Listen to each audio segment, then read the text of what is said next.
I'm Lois. I'm owner of Sweet Alchemy Ice Creamery, and today we're going to make this cake. So I've been making ice cream cakes for about 15 years, and this is the first time I made a cake that I would want to eat using the ice creams that I make. Such a shame. So when I come up with an ice cream flavor profile, I kind of think of it like music. So I started off this cake thought process with matcha as the main flavor. This is the body of the music. And then I think of how this body of the music is going to pair with a bass or a drum. So this matcha has some grassy notes to it. And I really thought that black sesame with its nutty notes would complement the matcha flavor very well. Which isn't a new thinking. It's actually done a lot in the dessert world. And then now, since I have the base of the music and the body of the music, I now need to bring some brightness into the music, which is where I went with the acidity of the strawberry. And strawberry's acidity and its fruity notes matches really well with the grassy notes of matcha. So perfect. Our ice creams are so good. From there, I added another element of the brightness to it using yuzu. And yuzu is a fruit that's kind of dear to my heart. I'm Korean, and I'm sure all Koreans growing up in Korean household had some yujacha as when they were children. So good ice cream has like this balance of flavors going on, but great ice cream kind of digs a little deeper. So that's where the yuzu comes, kind of a nostalgia element. And as well as when I was decorating the cake, I chose to incorporate some of this is dalgona. It's just sugar, caramelized sugar, and you put some baking powder into it so it puffs up. In Korea, it's called dalgona, but it's actually goes by a lot of names. In Seattle, it's called seafoam candy. It's also called honeycomb candy in other parts of the world, US. So this just adds a little like crunch element, which is something that my production manager taught me, that you need to think about not just the flavor profile of what you're making, but the texture profile of what you're putting into a dish as well. Yeah, this gives crunch as well as some added nostalgia history into the dessert that I'm making. So this is the cake that we're going to be making today. We're going to be doing the chiffon cake, and not going to be making the ice creams this time. We'll make the yuzu frosting, some of the candy brittle pieces that are on top of it. So yeah, let's get making to the cake. Here's ingredients. Mise en place for the chiffon cake. Chiffon cake is kind of like an angel cake. You get the fluffy texture by aerating egg whites. So we're gonna add sugar and egg whites together, and this is gonna go to our Hobart mixer.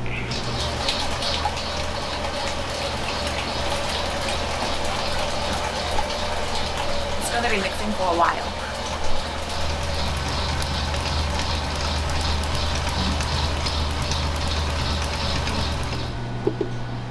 I whisk together all my dry ingredients, which is going to be flour, baking powder, and salt. Let's see. I already strained the baking powder, so I don't really need to mix it a lot. Now I'm going to go melt the butter in the microwave. Ta-da! Melted butter.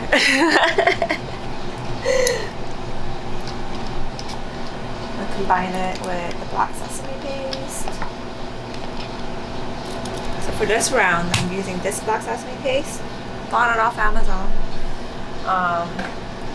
Yeah, but They're black sesame paste that you can buy at any Asian grocery stores as well.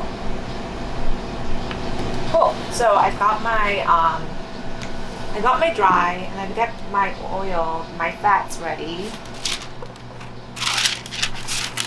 This is how I will do it.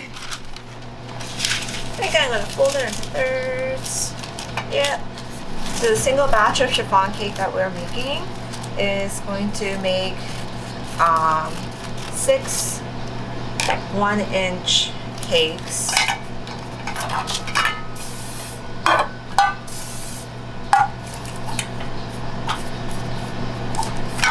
I've had this cake pan for a really long time.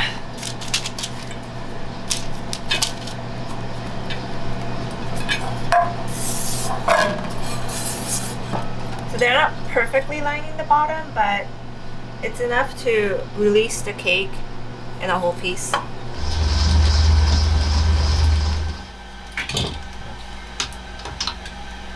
It looks like it might be done because there's some streaks that are being left. So I'm gonna take it out and do the test. And it's gloopy, so it's not done yet. You want it to stand up straight.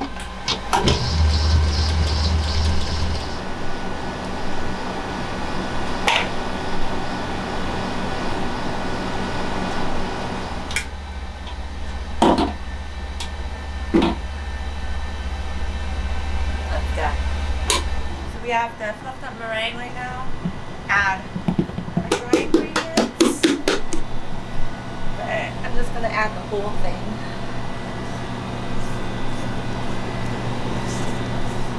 And fold it in.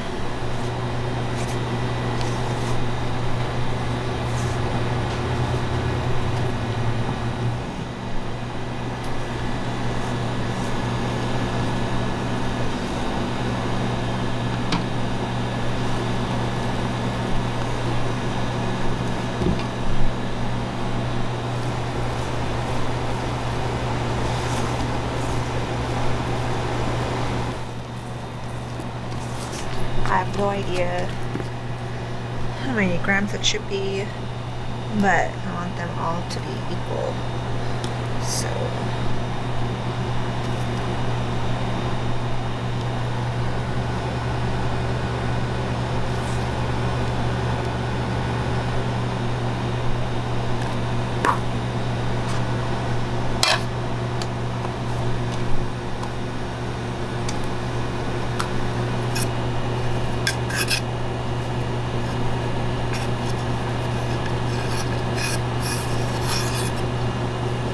just making it slightly more even. On usual cake batter, I would tap it, but we don't want to lose any of the air bubbles. So I'm gonna push it into space.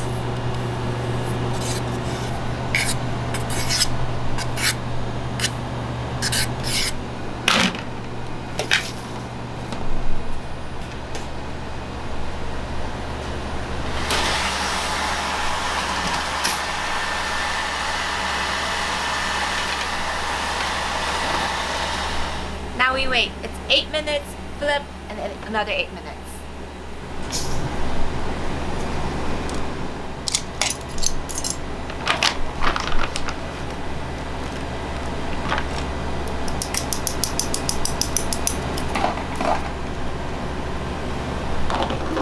Okay, so let's get the sugar on first because it's going to take a little bit.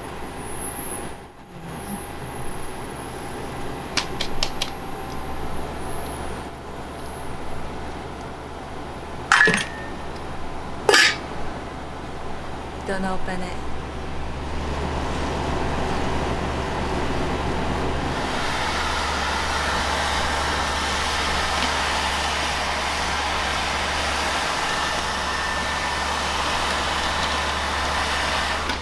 Eight more minutes. Has it melted off? Nope.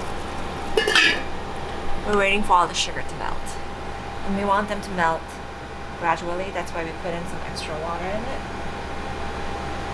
But if we have the lid off, then water's all gonna evaporate. So we want the water in there until all the sugar has melted.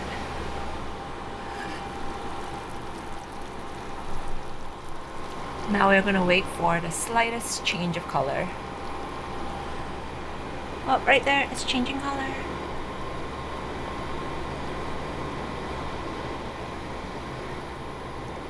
Okay, I think it's ready. Add the baking powder, soda. Go, go, go.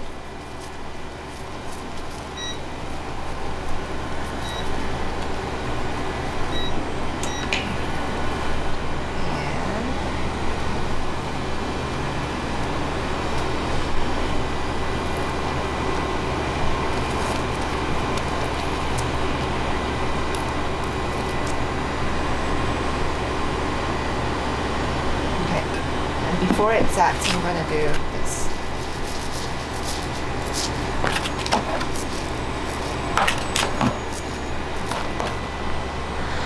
And then we wait for it to harden. And then we can break it apart.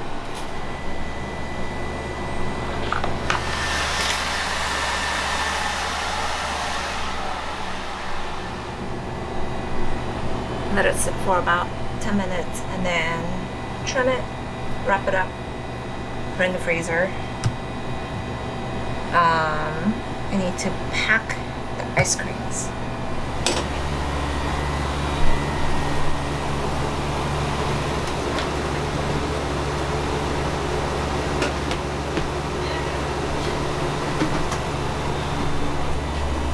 We have a new flavor, Tenenbaum.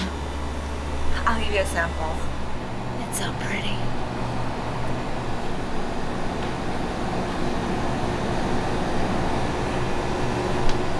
This is nettle steeped ice cream. So like pine tree and has juniper syrup in it. Charles.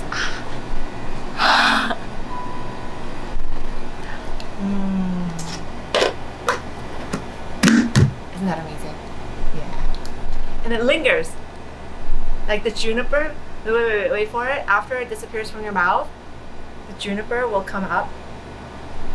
And you'll keep that piney juniper. It's so amazing. I'm gonna eyeball and pack this one.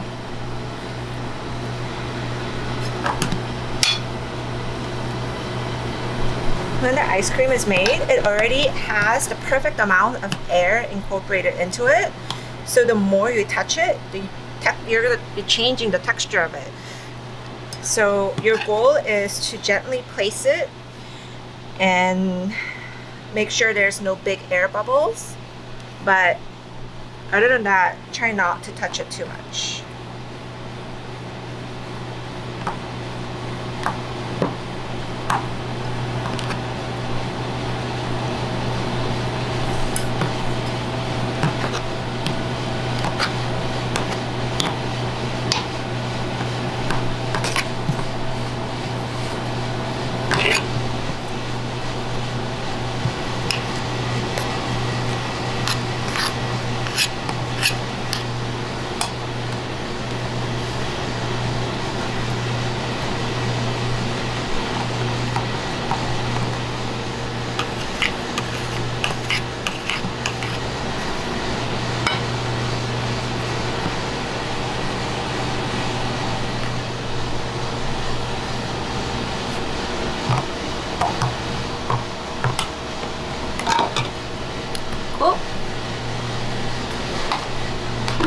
All of these into the freezer. So I'm going to pre-crack them into the shape that I'm going to need later. And it's not going to be perfect, but for each segment I can look for pieces that I can use for that segment. Oh, that feels good. So this is sugar, so it'll melt in ice cream as it goes in and out of the defrost cycle. So little thin pieces like this will melt away faster, and these thicker pieces are going to hold up more, but if you can't be too thick because I want to put like a lot of them on there. It's an interesting shape. This side doesn't look that impressive, but ta-da! that's gonna be too tasty. I'm just gonna eat that one.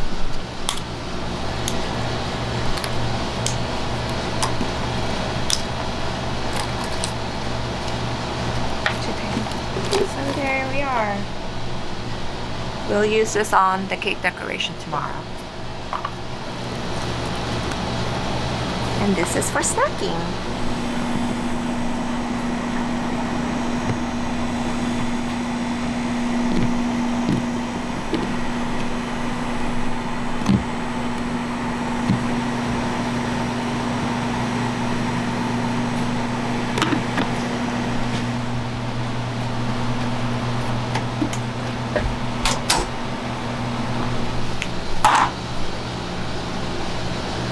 I think I need to release the sides.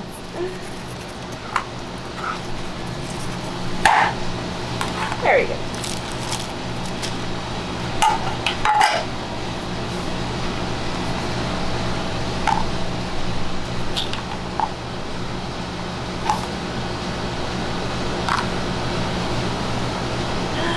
I'm gonna eat that one.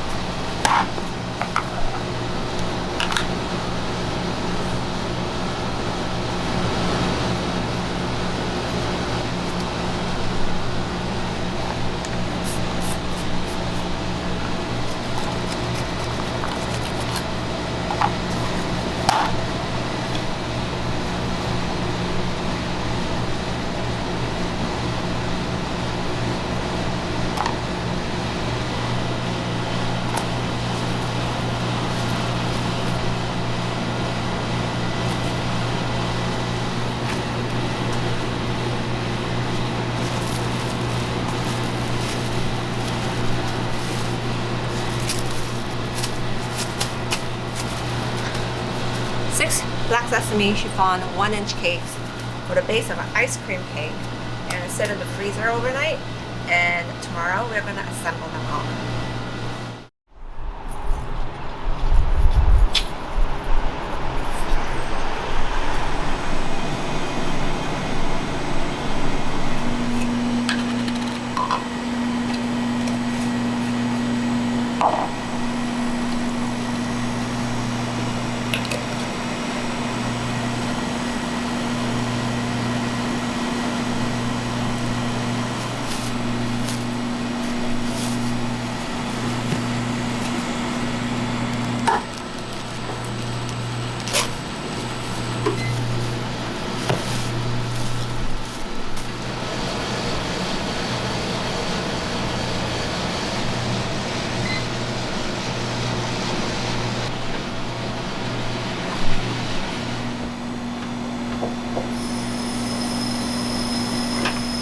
Very careful not to get it on the actual ice cream.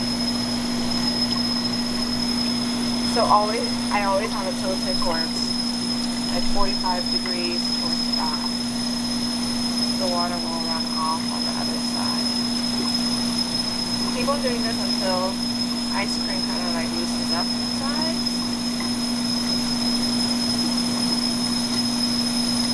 Right there. Moving separately.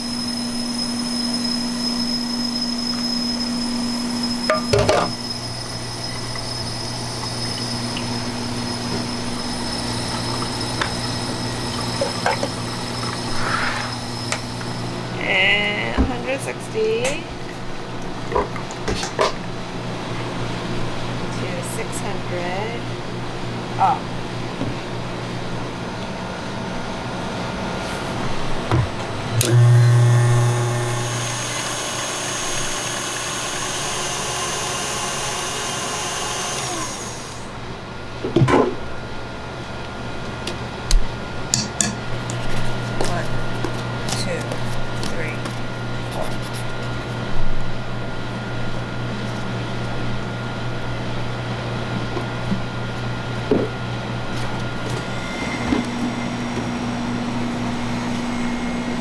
About making ice cream cakes when no one's in here, when front of house hasn't started yet, is you can use the display case. Usually I have to walk back and forth for that. power of holding ice cream in a disc shape in your hand.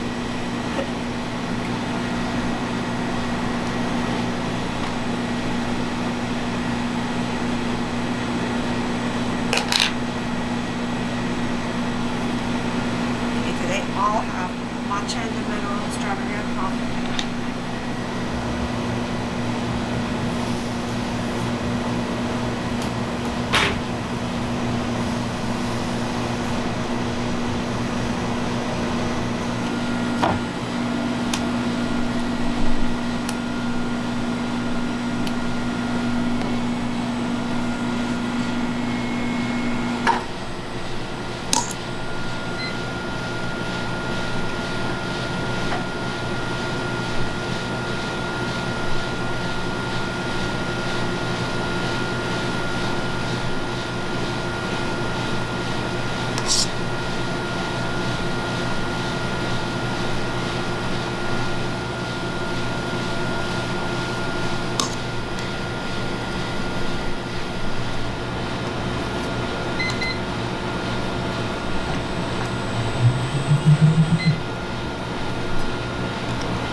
I usually put it on, like things go on this side, so it doesn't look pretty.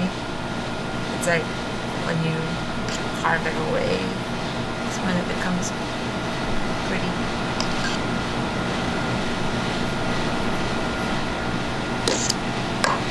Okay, and then I carve it away on this side.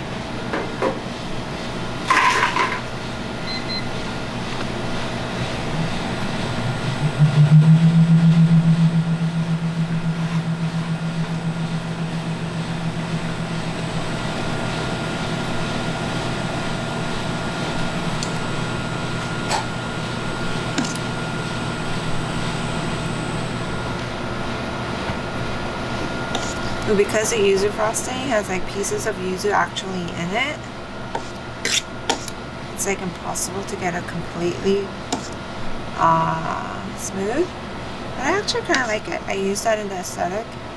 There's a Japanese aesthetic called wabi-sabi, which is, you know, imperfection needs to be celebrated. I don't know that's what it really means, but it's like showcasing imperfection, like something that shows the process. So we're going with that look. If there's a particular place I want to hide, that is where I'm going to put the matcha. So I've got parchment paper, and I'm going to very gently tap it on. Okay. Ooh, the lighting makes it look so pretty.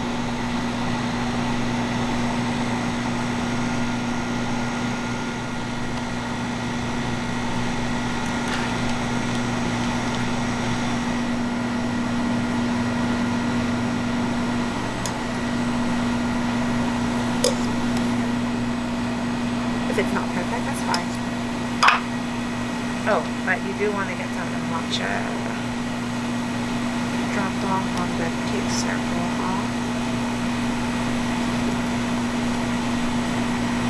Okay. Put a circle tip.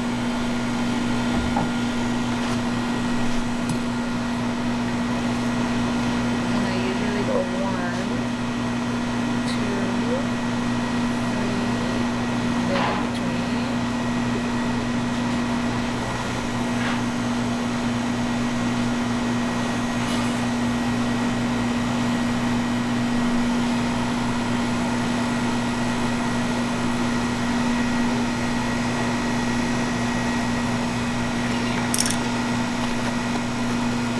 Sesame dalgona we made last time.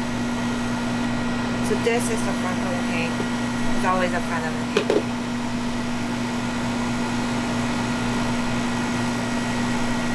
Yeah, that's good.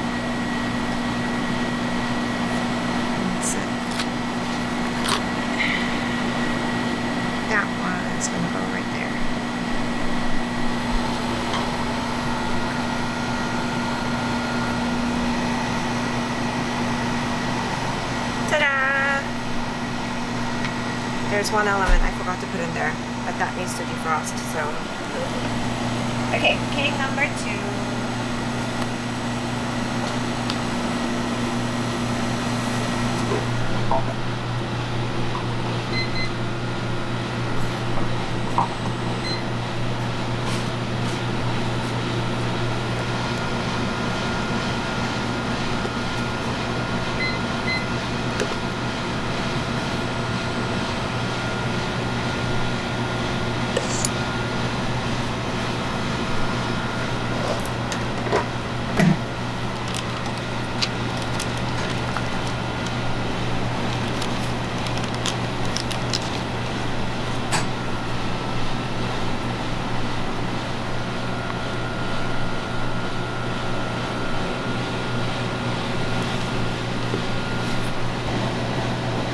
They're kind of like bonito flakes. They kind of like wave at you.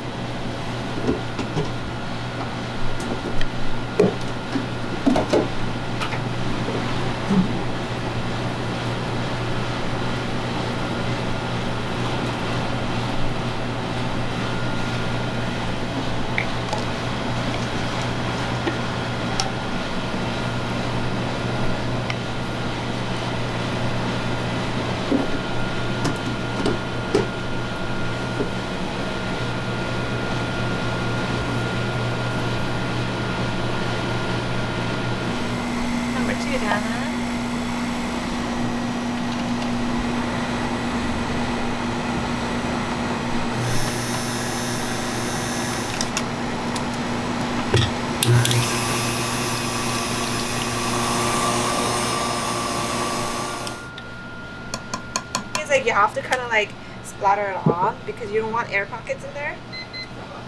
Darn air pockets.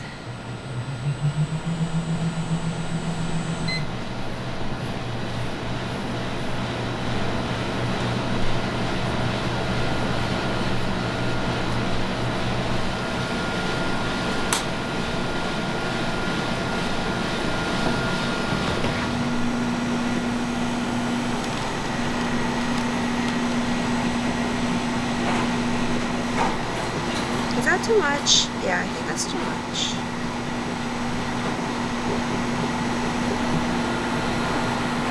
That's a big one.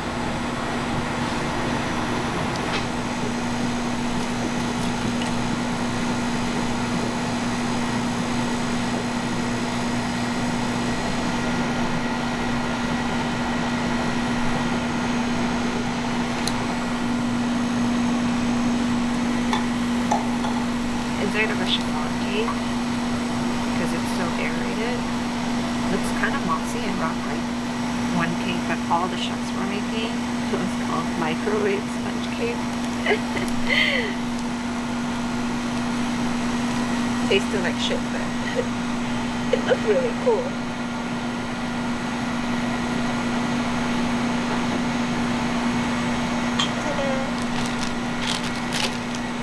Kind of like a matcha river flowing with like mossy rock beds and like little stepping stones.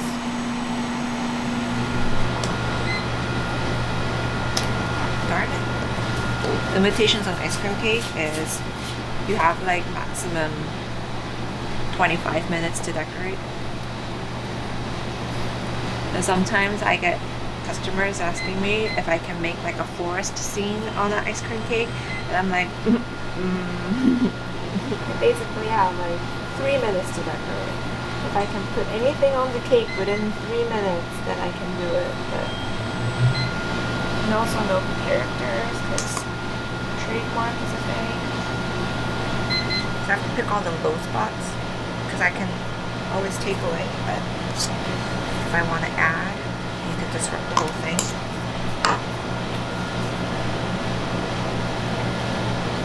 So the lowest spot of the frosting is going to become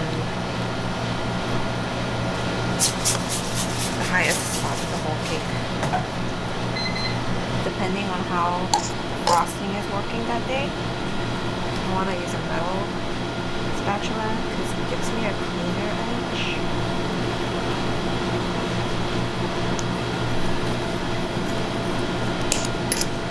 once it's done, you have this lip on the top.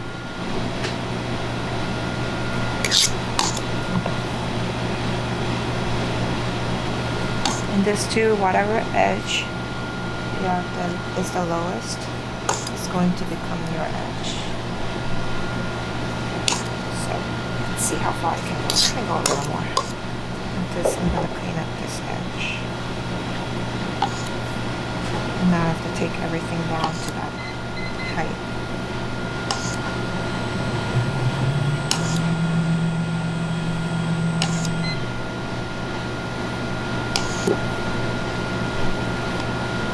I'm gonna call that good because it'll never be satisfactory.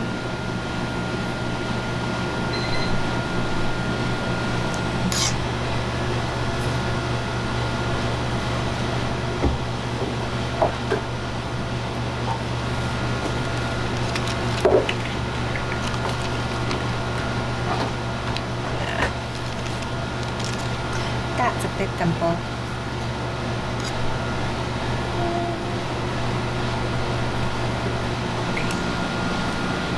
Okay.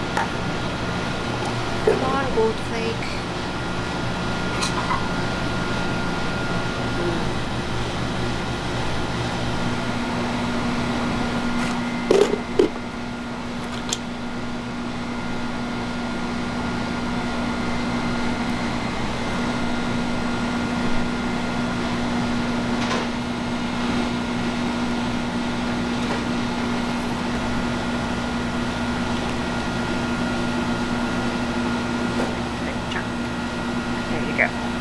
Can't push too much on the edges because that's the weakest point. Okay, number 4 done. Woohoo! I'll do a spin.